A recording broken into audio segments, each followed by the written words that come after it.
Amém, gente? Então sejam muito bem-vindos, Caio. A gente se reúne aqui, né? Toda quinta-feira, meio-dia, esse horário. Tem uma palavra hoje para trazer pra gente. Tava com saudade, né? Depois teve esse negócio, né? Do meu casamento e tudo mais. Foi tudo bênção, foi maravilhoso.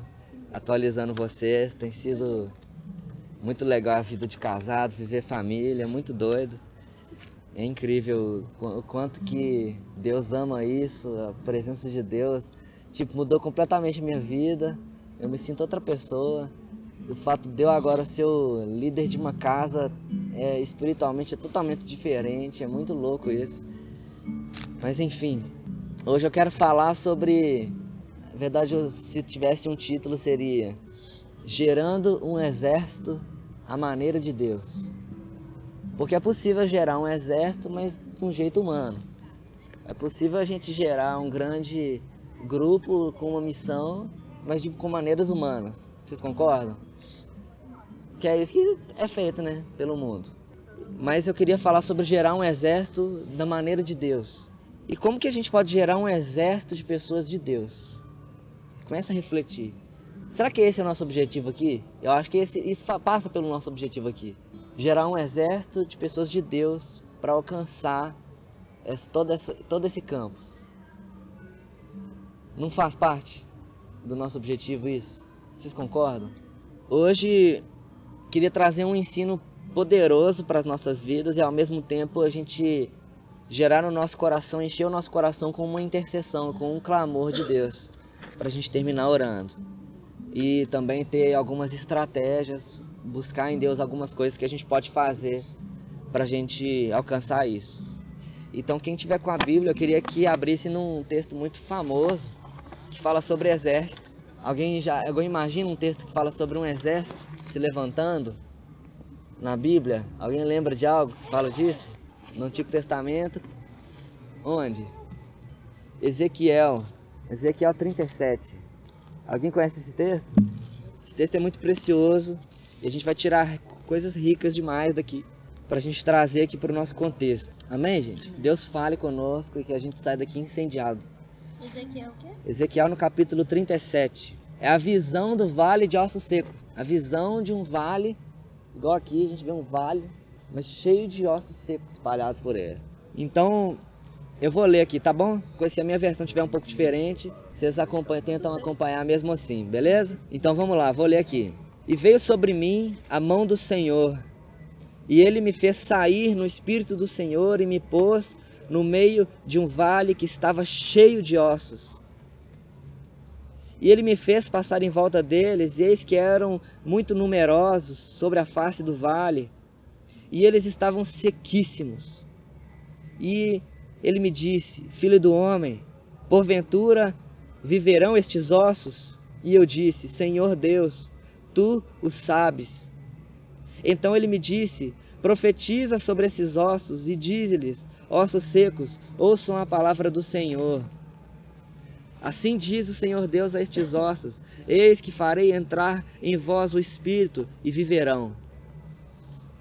Queria parar por enquanto por aqui, no versículo 5.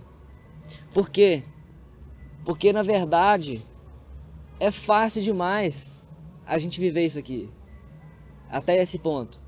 É muito fácil a gente olhar para um lugar, olhar para um contexto, olhar para o FMG, olhar para uma universidade, olhar para Belo Horizonte, olhar para uma praça de Belo Horizonte. Pensa numa praça de Belo Horizonte. Vai com a sua mente agora numa praça em Belo Horizonte. Ver pessoas lá, ver mendigos, ver pessoas andando de lá para cá e trabalhando com uma correria, uma coisa. É muito fácil olhar para um contexto desse e enxergar um vale de ossos secos. É muito fácil você enxergar a morte. Isso é fácil, qualquer um consegue. Qualquer um consegue ir numa Afonso Pena de noite, com tantas prostitutas, e enxergar ali um vale de ossos secos. Enxergar a morte. É muito fácil. Isso qualquer um consegue, eu nem preciso ser cristão para ver isso, eu acho. Enxergar coisas secas, falta de vida, problemas sociais graves, é muito fácil enxergar isso. Mas para olhar para um vale de ossos secos e enxergar dali um exército se levantando, poucos conseguem. Ver morte e dali enxergar um exército, isso é difícil. E a gente precisa, eu já falei sobre isso aqui, mas a gente precisa de uma visão profética para enxergar isso. A gente precisa enxergar com os olhos de Deus para ver, a partir desse contexto, um exército se levantando. E a partir desse contexto, imaginar alguém gritando aqui e um tanto de gente batendo no assim, vamos ganhar o FMG, vamos ganhar o FMG, vamos ganhar o FMG. Igual aquele filme 300, os caras, au, au, au. Isso já precisa ter fé, isso já precisa ter uma visão de Deus. Então vamos ver como que Deus faz para Ezequiel enxergar isso. Porque o próprio Deus pergunta para ele, esses ossos secos podem voltar a ter vida? E Ezequiel não falou de cara, claro que pode. Ele não falou, lógico, ele falou, você é Deus, você pode tudo, é ou não é? Agora, saber que Deus pode é uma coisa, saber que Deus vai fazer já é outra. E às vezes é ser isso na sua família, tem uma situação lá e você sabe, Deus pode transformar isso, mas saber que Deus vai fazer já é outra história. É, não é? Aquele cego lá com Jesus. Jesus, tipo assim, pergunta pra ele lá, que você quer? Aí ele falou, eu quero voltar a ver. E eu sei que você pode me voltar a ver. Aí Jesus pergunta, mas eu posso? É claro que eu posso. Agora ele vai falar, mas se você quiser, você pode me voltar a ver. As pessoas têm dúvida se Deus realmente quer fazer as coisas. Saber que ele pode, todo mundo sabe. Mas saber que Deus quer fazer aquilo, já é outro passo de fé. Então a gente precisa saber o que Deus quer fazer aqui. E Ele quer gerar um exército. Amém? Então vamos ver as etapas que Deus faz para gerar um exército a partir desses vales de ossos secos. Vamos continuar no texto. No versículo 6. E porei nervos sobre vós, e farei crescer carne sobre vós, e sobre vós estenderei pele, e porei em vós o espírito, e viverão, e saberão que eu sou o Senhor. Então Ezequiel, ele vai falar, então eu profetizei como o me deu ordem. E então houve um ruído.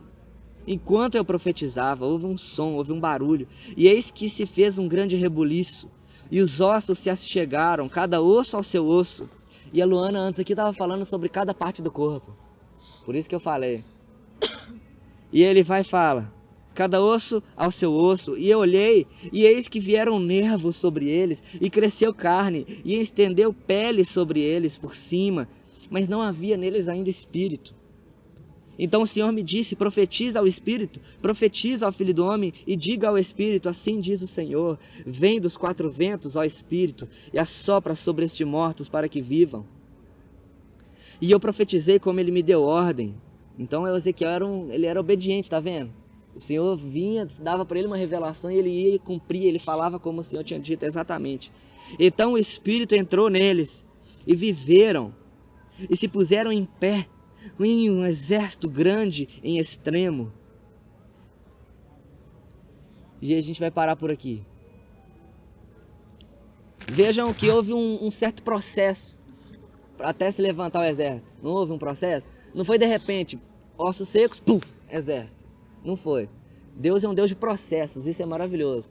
Se você tem dificuldade de aceitar processos na sua vida, se você é cristão, você vai ter que aprender a lidar com processos. Deus ama processos. Ele cria o mundo em processo. Ele podia ter criado em um segundo, mas ele cria em 6 dias. É ou não é? Ele ama o processo. Cada uma dessas etapas significa algo. E vamos tentar identificar aqui quantas etapas são. Vamos tentar identificar nesse texto quantas etapas. Quantas etapas? Olha só. No versículo 7. Ele profetizou e houve um ruído, um rebuliço e cada osso se achegou ao seu lugar. Vamos lá, faz assim. Primeiro ponto, ossos se achegando. Segundo, aí fala, e eis que vieram nervos sobre eles. 2, nervos. 3, e eis que cresceu carne. Cresceu carne. 4, e eis que se estendeu pele. Se estendeu pele sobre tudo. E depois estava faltando o que ainda? O Espírito. Então ele profetizou e veio o Espírito sobre esses corpos e eles voltaram a viver. Então 5 etapas. 5 na Bíblia tem muitos significados. É o número que eu mais gosto. Eu amo 5. Eu que sou físico, eu amo, Deus fala comigo com números. E 5 na Bíblia é o número que eu mais gosto, porque 5 significa graça. 5 significa graça na Bíblia, mas além disso, significa a graça de Deus atuando na terra. E ela nos lembra Efésios capítulo 4. Vamos lá rapidinho. Efésios no capítulo 4. A gente vê também o número 5, com Deus atuando na terra e levantando um exército também em Efésios 4. Olha, no Efésios capítulo 4, no versículo 11. Fala que Jesus morreu, que ele deu a sua vida por nós. Ele foi ao inferno, nos resgatou do império das trevas e ele subiu, ressuscitou e subiu ao céu. E quando ele fez isso, ele levantou, ele deu para o mundo homens com dons. Ele deu dons aos homens, mas aí ele vai, depois disso ele vai e fala, no versículo 11, que o Senhor Jesus, ele deu alguns para apóstolos, uns para profetas, outros para evangelistas, e outros para pastores, e outros para mestres. Vocês viram isso aí? Sim. Apóstolos, profetas, evangelistas, pastores e mestres. 5 de novo. E ele vai falar, para que esses 5? Aí no versículo 12 ele fala, para o aperfeiçoamento dos santos, para a obra do ministério. Fala comigo essa palavra, ministério. Para edificação do corpo de Cristo. Tá vendo que é um corpo se levantando? Igual em Ezequiel. Os 5 atuando para edificar um corpo. E isso está profetizado desde o Antigo Testamento. E aí ele vai falar, até que todos cheguemos à unidade da fé, uma só fé, ao conhecimento do Filho de Deus e uma estatura de um homem perfeito, a estatura de Cristo. E aí pula um pouquinho, vai lá no versículo 16, que é o que a gente quer cumprir aqui no nosso contexto de universidade. Alguém lê para mim o versículo 16. Do qual todo o corpo, bem ajustado e ligado pelo auxílio de todas as juntas, segundo a justa operação de cada parte, faz o aumento do corpo, para a sua edificação em amor. Vocês entenderam isso? Lê você também, Luana, porque fala muito do que você disse na dinâmica. Dele todo o corpo, ajustado e unido pelo auxílio de todas as juntas, cresce e edifica-se a si mesmo em amor, na medida em que cada parte realiza sua função. Então veja, cada parte edifica a sua função, os 5 ministérios atuando, cada parte cumprindo seu papel para edificar o corpo, e fala que quando essas partes estão bem ajustadas, o corpo cresce naturalmente. Veja que é isso que precisamos. Se a gente quer que o corpo de Cristo cresça e a gente quer conquistar, a gente quer levantar um exército, a gente precisa, na verdade, primeiro de uma família, um corpo bem ajustado. E cada um entendendo quem é no corpo de Cristo, cada um entendendo o seu papel, cada um entendendo que é importante. Cada um é importante nesse processo. E se você está parado, você está impedindo o corpo de Cristo de crescer de forma bem ajustada. Como a gente identifica esses 5 ministérios lá naquela visão de Ezequiel 37? Vamos voltar, olha. Primeira coisa foi os ossos, vocês lembram? Ele profetizou e veio os ossos, e fala que quando vieram os ossos, ele escutou um grande barulho, um som, um rebuliço. Os ossos, cada osso, os ossos começando tudo a mexer, um negócio esquisito, e veio um rebuliço e cada osso começou a se encaixar. Crac, crac, crac, crac, crac. Um barulho. E o que vocês acham daqueles 5 ministérios que pode representar esse barulho dos ossos? Lembram? Vocês lembram os 5 ministérios? Apóstolo, profeta, evangelista, pastor e mestre. Quem será que é o responsável por esse rebuliço que vem? É o primeiro que chega e faz um rebuliço e junta os ossos. Você acha que é um pastor? Vocês acham o quê? Por que você acha que é um pastor? Por causa dessa questão de juntar. De juntar. Ossos, de movimentar tudo e fazer. E lembra a ideia de um rebanho até às vezes. Você vai ver que as outras partes também tem um pouco disso. Mas olha, é porque a gente tá um pouco mal, a gente não tá tão acostumado com cada ministério. A gente é pouco acostumado com o que cada um faz, sabe? A gente tá muito acostumado às vezes com o pastor, né? Aquele cara, o pastorzão, esse a gente costuma identificar bem. Na verdade, essa questão dos ossos que faz um barulho é o evangelista. Porque, olha, tem um vale seco, não tem vida ali.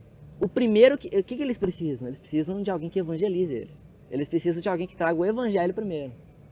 E normalmente o evangelista é alguém barulhento. Porque normalmente o evangelista é aquele cara que ele não tem vergonha de nada, ele sai pregando o evangelho. Ele chega, ele faz um alvoroço no lugar. Tem gente que às vezes a gente tem até preconceito, mas o cara ele não consegue guardar isso, ele vai pro meio da Praça 7, ele pega um microfone e começa a fazer um barulho lá. Ele é evangelista, cara. Ele não aguenta ficar calado, ele tem que fazer uma bagunça. Entende? Você percebe agora que o evangelista ele vai pra Praça 7, ele pega o microfone e de repente você chega lá e você vê um rebuliço. Aí você vai ver, tem um cara lá com o microfone na mão pregando o evangelho. Não é? É o cara que faz um rebuliço. Esse é o evangelista. Ele chega e começa a colocar as coisas nos lugares. Depois fala dos nervos. Fala que começam a ver nervos sobre o corpo. Quem que vocês acham que são os nervos? O que vocês acham que são os nervos? Os nervos são os mestres. Os nervos são os mestres porque os nervos eles vêm de onde? Eles começam aonde? Onde que começa? Esse nervo, o nervo que chega aqui, ele traz uma informação e ele leva informação de onde para onde? Para o cérebro, para o cabeça. O cabeça é Cristo. Então, o Senhor, ele quer juntar o seu corpo, ele quer trazer liga no corpo. Então ele traz um ensino, ele vem do cabeça e ele começa a ligar o corpo e trazer um ensino, uma informação, tá vendo? Existe uma informação que vai e volta. Uma informação, esse é o trabalho do mestre, que traz um ensino, que traz uma liga. Depois disso fala da carne. A carne que preenche aqui. A carne, ela está muito ligada nos nervos e ela preenche aquilo. A carne agora sim a carne tem a ver com os pastores. Porque a carne é o que tem muito o sentido, sabe? Ela é o que é sensível no corpo. Ela está ligada nos nervos e ela é muito sensível. O pastor, ele tem aquela questão de sentir o que o coração do outro está sentindo e tem questão de cuidar dele, de cobrir ele. Não basta ter ossos, não basta ter nervos, mas tem alguém que tem que vir e cobrir, assim, sabe, aquele aconchego, aquela carne, aquele calorzinho que vem. É esse o papel do pastor, de cuidar, de trazer sentido ali também. E aí, por fim, vem a pele. A pele é o que cobre tudo. Pele cobre tudo e junta tudo. Esse é o apóstolo. Porque o apóstolo, a gente está pouco acostumado com isso. A gente consegue enxergar isso mais nos apóstolos no tempo da Bíblia. Mas o apóstolo ele era aquele que ele podia ter todos os ministérios atuando, mas era aquele que dava cobertura para tudo. Ele que dava direção no final das contas. O apóstolo ele tem esse papel. E ele chega, o apóstolo hoje em dia, esse dom apostólico, ele tem muito essa função, tipo assim, olha, tem uma cidade no sertão que não tem nenhuma igreja. E o apóstolo tem uma visão, a gente vai iniciar um projeto de abrir uma igreja aqui. Então ele vai e ele lidera um evangelista, ele lidera um pastor, ele lidera mestres ali, e uma obra começa ali naquele lugar. Quando aquela obra já está fluindo ali, ele sai dali e vai para outro lugar, e abre outra igreja em outro lugar. Isso é um dom apostólico. Ele chega e dá cobertura ao todo. Deu para perceber isso? Deu para entender? Esse ensino parece que não faz tanto sentido, mas é importante a gente ter isso. E por final vem o Espírito, alguém que chega e leva o Espírito, traz aquele fogo, traz aquela vida. E o único que faltou foi o profeta. O profeta é o que vem, né? Vem e tipo assim, não basta ter um exército. Não basta ter todo mundo ali de pé. Tem que chegar alguém e botar fogo, ativar as pessoas. Fala, ô, movimenta, pô, movimenta, bora.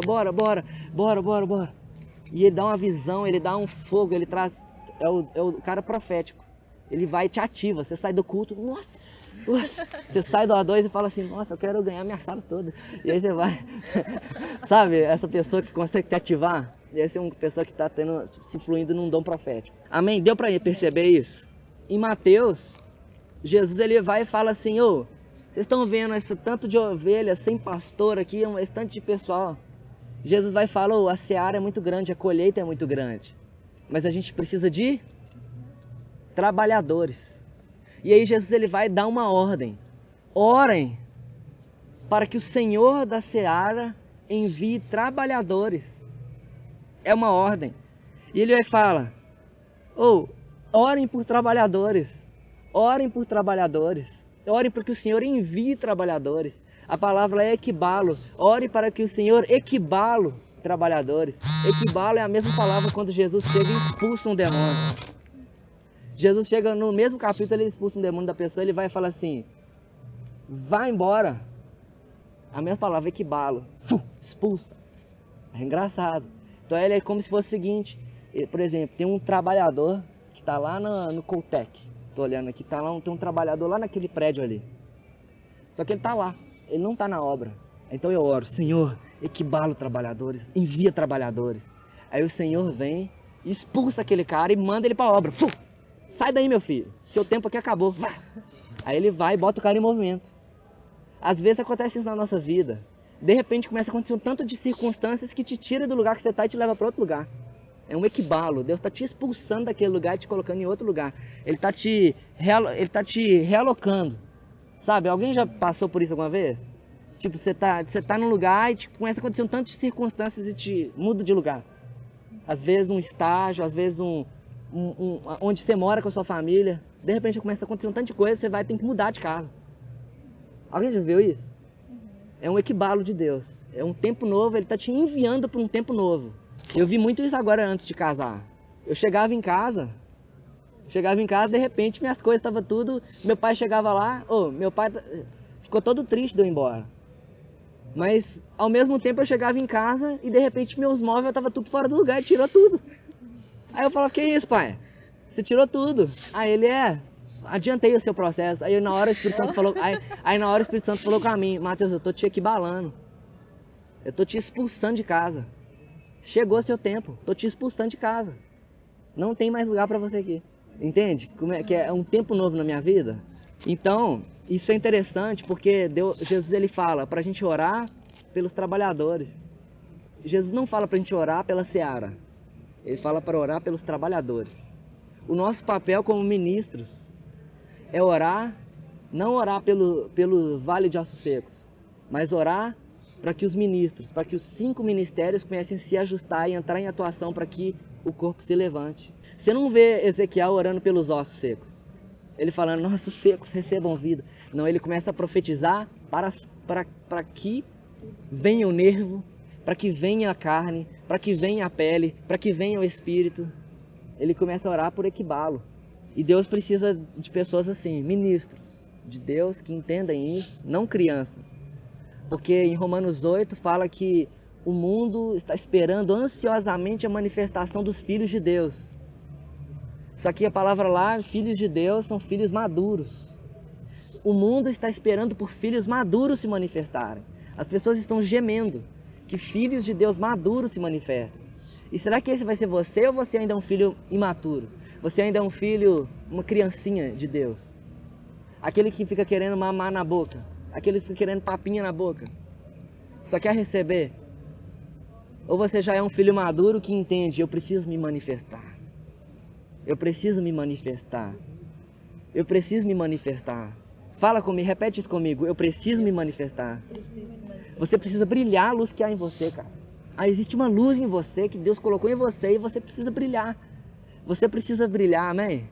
Você precisa brilhar essa luz que há em você. Essas nossas orações pedindo por trabalhadores vão ser respondidas. Cara, e eu não tenho dúvida disso. Então nós vamos orar aqui, finalizando, orando pelos cristãos. Nós precisamos orar pelos trabalhadores. Nós precisamos orar pelos ministros. Para Deus trazê-los aqui para nos ajudar a gerar um exército. Nós precisamos que cada parte do corpo se ajuste para que esse corpo cresça saudável.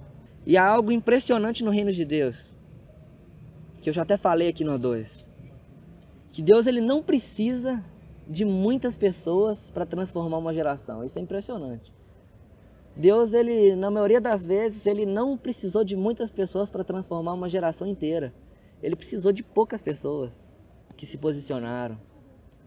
Poucas pessoas na história se posicionaram e transformaram toda a sua geração. Por isso que você conhece, às vezes, grandes homens de Deus na história. que se posicionaram e transformaram às vezes um país inteiro, uma geração inteira. Porém, igual eu já falei aqui, a gente sente que nesse tempo vai ser um pouco diferente, vai ser um tempo de, não de poucos homens de Deus, mas de um tempo de um corpo. É tempo de um corpo, é tempo de uma família entrando em atuação para ganhar um exército, para gerar um exército. Então vocês topam orar pelo Equibalo? Para que Deus expulse trabalhadores para a obra? E quando eu estava preparando, eu senti de Deus um sonho para esse semestre ainda. Um sonho muito específico. E eu vou falar assim, que eu quero. Eu falei para Deus, Deus, eu quero isso. Eu quero 12 cristãos firmes aqui, até o final do semestre. Pode ter 50 pessoas aqui, mas eu quero 12 cristãos ministros. Hoje já são 6 aqui, basta dobrar. Mas eu quero 12, por quê? Porque Jesus, quando foi mudar a história do mundo, ele usou 12 pessoas. Quando Jesus foi mudar, o Senhor foi mudar a história de Israel, ele usou 12 tribos. Ele fez um cara ter 12 filhos. Jacó teve 12 filhos. Ele mudou a história de Israel. Quando Jesus foi mudar e montar a igreja, ele discipulou 12 apóstolos. Então eu quero profeticamente que 12, eu quero muito 12 ministros aqui, 12 ministros de Deus. E essas pessoas já existem. A gente precisa que Deus as expulse para cá, as expulse para a obra e que a gente se una e se ajuste e trazer o reino de Deus aqui para a terra. Amém? Vamos orar por isso?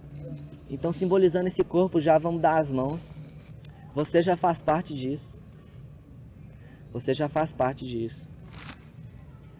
Eu queria que você, enquanto eu oro, você fosse concordando e amém, e concordando para que a gente libere isso de Deus. Pai, muito obrigado pelo A2 de hoje. Muito obrigado porque o Senhor trouxe cada um aqui. Jesus, obrigado por essa palavra. Obrigado, Pai, porque o Senhor tem um plano para crescer o seu corpo aqui. E o seu plano não muda, Pai. Continua sendo o mesmo método, o corpo de Cristo se ajustando para que todo um exército se levante. Pai, nós queremos esse exército, nós queremos essa universidade, esse campus transformado. Nós queremos Belo Horizonte transformado. Nós queremos os nossos amigos da nossa sala, os nossos primos, os nossos conhecidos, conhecendo o Evangelho, Pai. Então nós oramos agora em concordância, Pai. Equibalo. Envia trabalhadores para essa obra, Pai. Traz aqui, Pai, os trabalhadores. Nós oramos por pessoas da nossa igreja, tendo agora um chamado no coração a fazer parte desse movimento. Nós oramos, Pai, para que o Senhor atraia pessoas para cá. Atraia pessoas, Pai. Não para uma reunião, não para um nome, não para o O2 de fato, mas atraia para você mesmo, Jesus. Atraia para aquilo que, para um exército que vai ganhar essa geração aqui. Nos leve a nos ajustar. Eu oro, Pai, por nervos.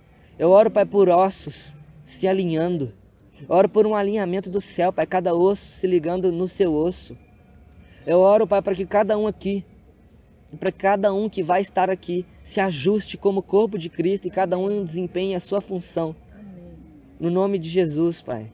Eu oro por nervos, pela carne, pela pele, pelos tendões, Pai. Eu oro para que o Espírito sopre sobre este lugar e encha cada um de nós e nos coloque em movimento. Levanta um exército aqui, Pai. Sopra dos 4 ventos e enche esse exército. Nós abrimos nosso coração para que esse vento do Espírito nos encha e nos coloque em movimento. No nome de Jesus, Pai. Muito obrigado. Amém. Amém. Seus olhos estão desviados. Eles não estão olhando para o foco, eles estão olhando para outro lugar. Você está desviado. Os nossos olhos têm que estar em Cristo. Os olhos de Deus estão em Cristo. Os olhos dos céus inteiros, dos anjos, dos seres, das árvores, dos animais. Os olhos deles estão contemplando a Cristo. Oh. E vamos distribuir isso aqui.